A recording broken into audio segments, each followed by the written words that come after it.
Previously on Evention, Jimmy sought answers to the age-old question on how to see a perfect distance. I said a swear word. Holy distance. We discussed adjustability in our horses and how important it is.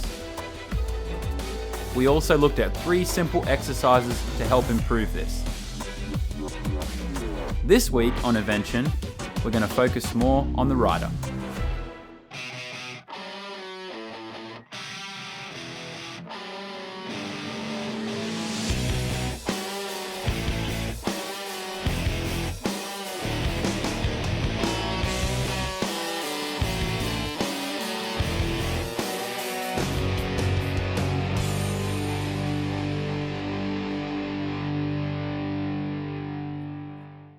G'day, and welcome to part 2 of our special 3-part series of Evention on how to see a better distance.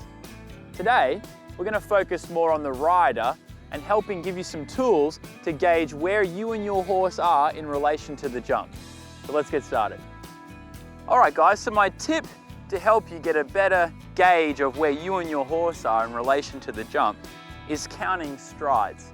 So it's not so much the counting that's important, it's just being aware of what kind of canter you have and where you are. So I've got my big jump there, which is just a rail on the ground.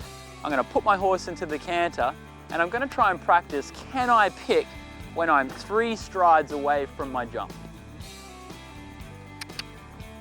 I'll put him in the canter here and come around.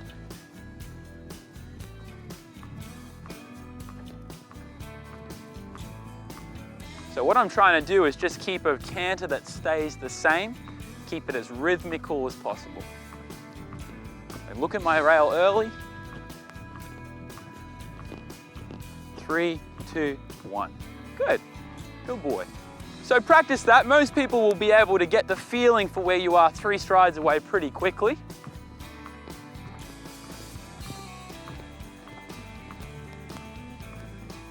And once you can successfully do it from 3 strides away, test yourself out and push it out a little bit further. Can you tell from 5 strides away? 5, 4, 3. Oh! So I let my canter get too short and I let him get too weak and he went back to the trot. So what I'm going to learn from this time is get the canter a little more active. Good boy. All right, we'll try with my 5 strides again. Start looking early. 5, 4, 3, 2, 1. Good boy. And you can keep testing yourself more and more and push that distance out all the way up to 8 or 9 strides. It's just about keeping a rhythm the same, and you will mess up, but if you start with a rail on the ground, no harm done. Learn from your mistake and come around and give it another try, and hopefully it'll improve as you go. Let's go to a Schrammo shout out.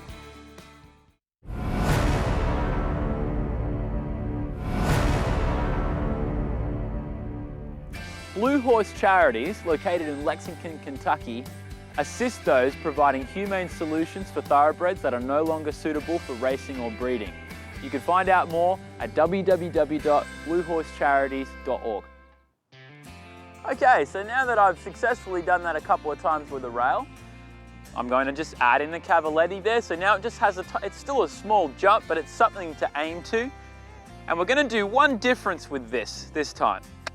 The first time, I'm going to try and pick my 5 strides again from my nice quiet canter. And then the next time, I'm going to get a little bit more of an open canter and see, can I do the same thing with a different size stride? 5, 4, 3, 2, 1. Oh, Lancaster had a little bit of a peek at that, of course. All right, so now I'm going to stay out of the saddle, let my canter get a little bit more open. So now he's covering more ground. And can I see the distance even though my canter has changed a little bit? 5, 4, 3, 2, 1. Good boy. So you could see there that actually where I was 5 strides away from the jump, a little bit further away, than the first time because my stride had gotten longer.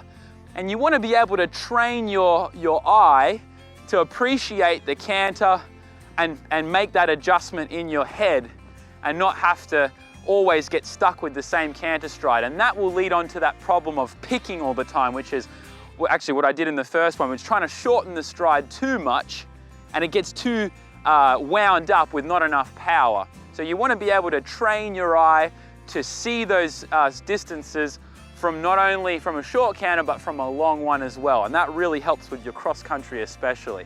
Okay, on to our last exercise. All right guys, so last but not least, we're now going to jump just a normal vertical, but off quite a sharp turn. And so we're going to put our seeing a distance skills or our counting stride skills to the test. We're not just in a nice straight line anymore. Now we have to be aware much earlier and be looking at the jump early, even though we're turning a curve. Now, before we get started with this exercise, I want to lead off from a point I was making in the first episode. And that was, on a curve, you can change how many strides you put in by adjusting how steep your curve is.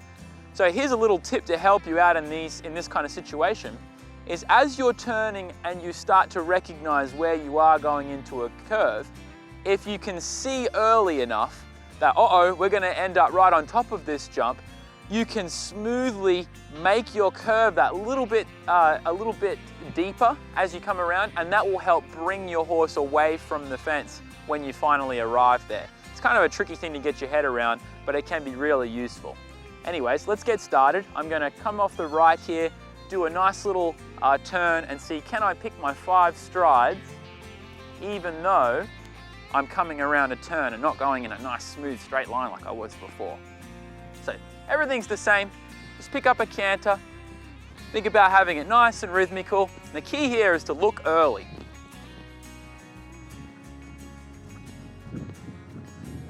Five, 4, 3, 2.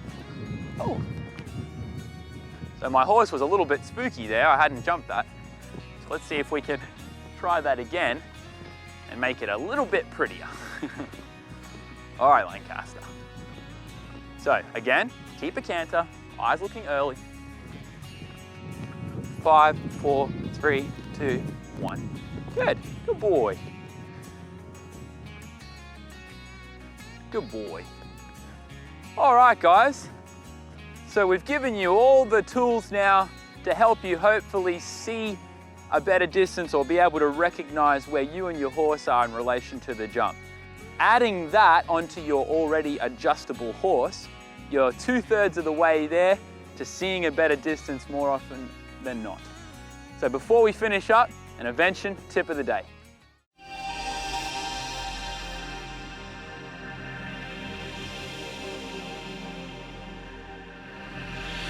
My Evention tip for the day is to change your mentality about seeing a distance.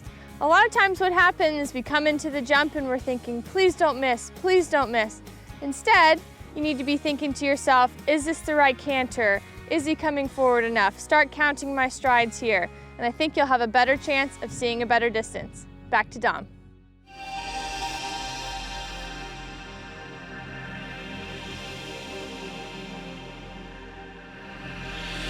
All right, guys, thanks for joining us again in our second installment of this 3-part series. Hopefully you've got some exercise to keep you busy until next time. See you next week.